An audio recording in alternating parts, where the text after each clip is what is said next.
A character with a copycat ability is always one of the coolest and usually strongest in the verse. However, despite there being loads of examples of copycats in anime, some are done way better than others, with some feeling unique and creative, while others just feeling boring and OP in all honesty. So today I wanted to go through all of the most popular copycat characters and look at what makes them either so good or so bad. Also, spoiler warning, I will just be covering what we have seen in the anime, so if you haven't read any of the mangas, don't worry about it. First off, we have arguably one of the best new additions to the copycat characters, and that is Yuta. Now, in the JJK movie, it wasn't exactly clear how his ability worked, but basically Rika just allowed him to seemingly copy anybody's technique with almost no conditions or drawbacks. For example, when we saw Rika recreate Uzumaki's cursed speech with the megaphone. Now, if this had remained, right, I'd probably be talking about how Yuta was one of the most broken characters and is a bad example of a copycat character. But of course, this is not what happened. You know, they had that emotional scene, Rika got freed and ended up passing away. And then in season 3, we kind of learned how it works differently. Basically, Yuta now has Rika as like a Shikigami, right? That acts on her own seemingly for the whole time, kind of similar to how Megami's Shikigami works. However, when Yuta uses the ring, he fully manifests Rika and he gets access to all of his copied techniques, a massive boost in cursed energy, she holds his cursed tools, but the catch is that he can only do this for 5 minutes, which to be fair will be a common trait that you'll see throughout this video.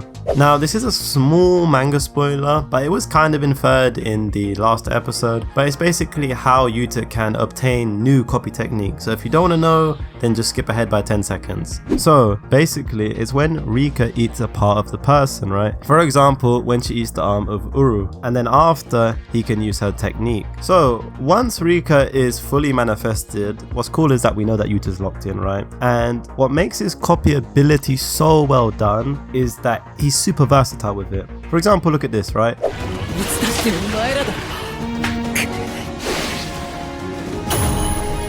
乙骨に敗れたドルーブ・ラクダワラ。彼の術式は式神の奇跡を領域とし、それに触れたものをえぐり取る。これはドルーブの術式。もしや乙骨の術式はコピー。 Yuta first makes Shikigami with his hair, which is just cold. Then he pump fakes the cursed speech, then he uses the copy technique of Duhurav to get some damage, and then he follows up with a punch, right? He isn't just spamming some OP technique, he's getting creative and then combining with them, which I just think is fucking cold. Another example of him doing this is in the same episode but right at the end. 乙骨の術式はすでに回復している。無語の術式。ただの呪言師だとは思っていなかった。 おそらくはあのデカブツが乙骨とは別の術式を持っていると。違った。乙骨の術式はコピー。 Both times, you know, he's able to get super creative and just completely surprise his opponent. Of course, this time, he used it to deflect the beam to the sky and then arc it down, which was just some insane checkmate move. So Yuta uses his copy techniques very creatively, mixing in a load of different techniques, which, well, I wish I could say Kakashi did the same. Now, before everybody gets super mad at me, like, let me say this, Kakashi is a great character, he just is, but his copy technique got butchered in Naruto Shippuden. Let me explain. In episode 7 of Naruto, we learn about the Sharingan, and specifically we learn about Kakashi, and this is how it was revealed to us. それ以上に怖いのは、その目で相手の技を見極め、コピーしてしまうことだ。 俺様が霧隠れの暗殺部隊にいた頃、携帯していたビンゴブックに、それにはこうも記されていた。1000以上の術をコピーした男、コピー忍者のカカシ。 Kakashi's nickname is the Copy Ninja, somebody who has copied over 1,000 techniques, and this is like some big time introduction. And in his first proper fight with Zabuza, he lives up to the name, using techniques such as Water Style Clone, the Water Style Dragon, which they both use at the same time, and then the Giant's Vortex Jutsu. However, this is kind of it, in all honesty. To be fair, in the first fight against Itachi, he used like Water Wall and Shark Bomb, but from that point on, especially in Shippuden, Kakashi uses about 4 techniques. The only copy technique I believe that he used in the whole of Shippuden, right, is Earth-style mudfall against Pain. The other variations is Kamui, obviously the lightning blade and like those kinds of variations, but it's heavily inferred that he made those variations himself, he didn't copy it. And then he uses the summoning dogs now and again. Like, it is a damn shame. The guy is literally called the copy ninja, right? But he just spams the same moves. He doesn't get creative like how Yuta was creative, linking them all together, you know? Where is the 1000 jutsu that we've seen?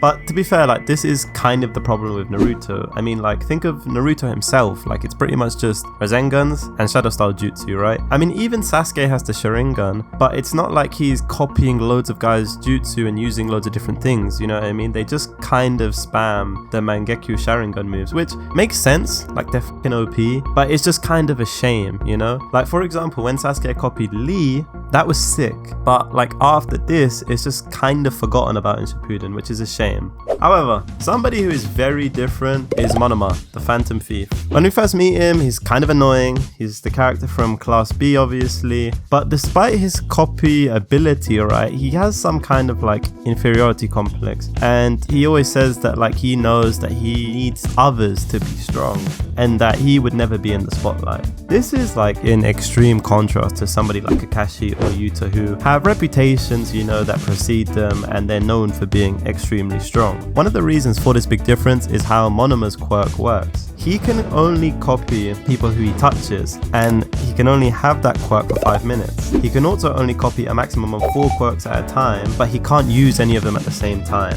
For example, he can't like use Bakugo's fucking explosive quirk in the left hand and then Todoroki's ice in the right hand, for example. And like the first time we get a proper good like explanation of how he uses it is in the cavalry battle.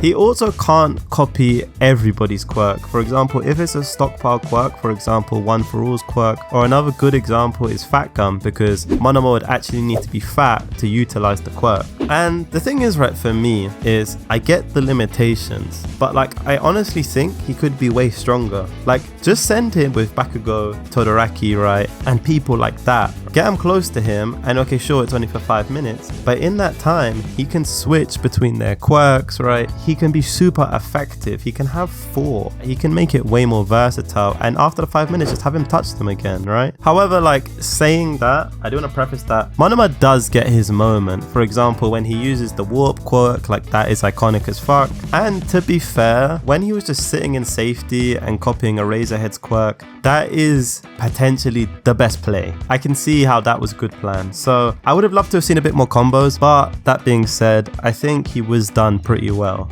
Now, somebody who is arguably the best written copy character in my opinion is Chrollo. Now, almost everything I'm about to cover for Chrollo is manga spoilers, okay? That's because we didn't really get to see too much of his abilities in the anime. So if you don't want to get spoiled at all with any of Chrollo's abilities from the manga, then just skip ahead to the next character. But specifically, I'm going to cover Chrollo vs Hisoka, which is potentially one of, if not the best fight in all of Hunter x Hunter. So, his ability is called Skill Hunter, and there's a lot of conditions, so strap in. This took a lot of research and understanding.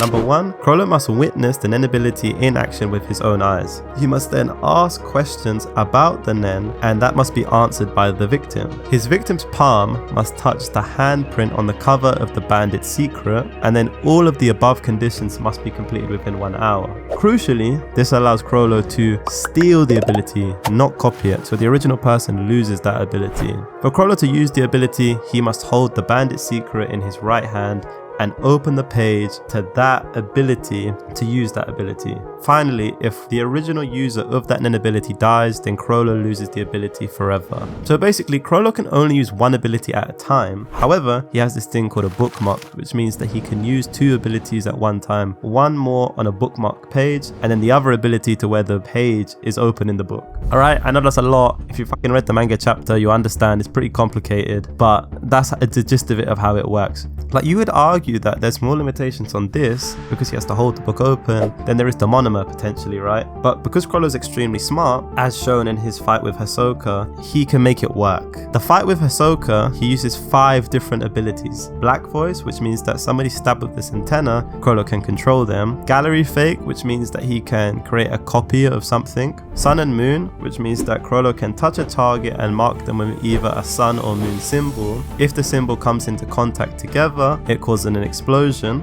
Order Stamp, this means that Chrollo can control any puppets with a voice command. A puppet is anything non-living with a head, excluding corpses. However, Chrollo is able to bypass this by making a load of copies of dead people, which does count as a puppet. Convert Hands, which this is simple enough. Basically, Chrollo touches a person with one hand and then they look like him, and then he touches somebody with the other hand and he looks like them. So in one fight, he used 5 abilities, right? Combining all of them in creative ways. If you've read it, you know, like I said, it gets super complicated. I literally had to watch an explainer video right after reading it. And it wasn't until I read this Reddit post I could really appreciate the shit that was going on. And that's not to mention the 4 other techniques which you saw in the anime, which was the Indo Fish, the Fun Cloth, which allows anything inside it to be shrunk, the ability to predict people's future, and some form of teleportation. That makes a total of 9 abilities. And we just got a handful of screen time and 1 big fight in the manga. That is what I'm talking about when it comes to a copy character, right? Super versatile, having seemingly been a Swiss Army knife, right? Able to be useful in any situation. Like, to me, that is the peak of a copycat character. Now, Kisei is an interesting case. While I think the character is cool, there is a problem that I have with his copy ability. And that is just basically OP.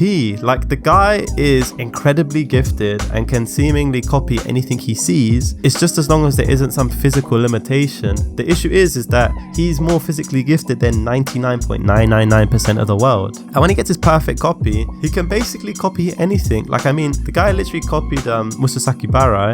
Or however the fuck you say that, right? My bad. But the guy's like 6 feet 10 inches tall and he's copying his abilities. Like, look, when he first uses his perfect copy, it's hype, right? I get that. I agree. じゃあこれなら仲良くできるんじゃないですか。スタイルが全然違う。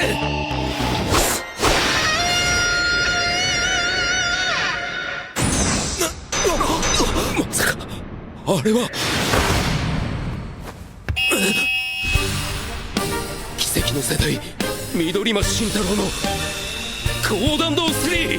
And I get that Kuroko's not supposed to be realistic, but the fact that the only limitation for him being able to do perfect copy for 5 minutes is due to a quote-unquote physical limitation just feels like a bit of a cop-out in my opinion. And because he can seemingly almost copy everything, and he can even go into the zone while being in perfect copy, which is also just more insanely OP. Like, Kisei in the real world was just destined to be like the greatest player ever, because just with more and more time he's going to keep on copying better and better players, and you would just think that his quote-unquote physical limitation, he'll just get fitter and be able to do perfect copy for more and more time. So yeah, I wasn't a massive fan. Like, look, I love Kisei, but I just think it's too OP, right? But I get it. Kuroko, like, you got Akashi fucking breaking ankles here and there, Kuroko himself, like, there's a lot of shit going on. Now, I'll be honest, Ryo is kind of similar from Blue Lock. He first unlocked his copy ability called Chameleon in season 2 episode 4, and it also seems very OP, and they do address it giving this explanation. どんだけ器用に他人の技真似しても再現できるのは 99% ってとこ。100% 以上の強力なオリジナルとやり合ったら簡単には語れへんよ。確かにそうか。コピーできてもそれはオリジナルの劣化版。しかも速さや高さは真似できない固有の身体能力だったりする。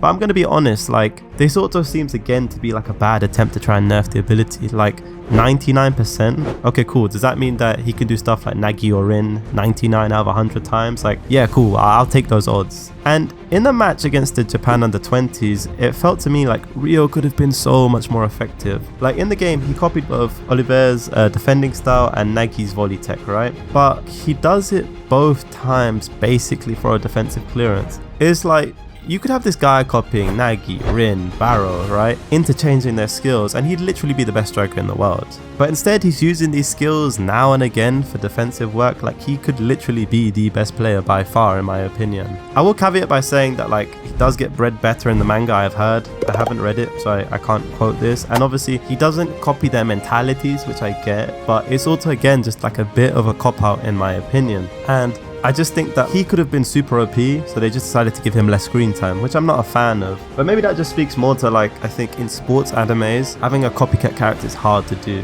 Obviously, I think they're really cool characters, but when it comes to, like, properly doing copy abilities, I think it could have been better work. Now look, I'll be honest, I think Ryo just needs to lock in, right? And he could learn a lot from all of these characters, which I covered in my last video. Click here to check it out.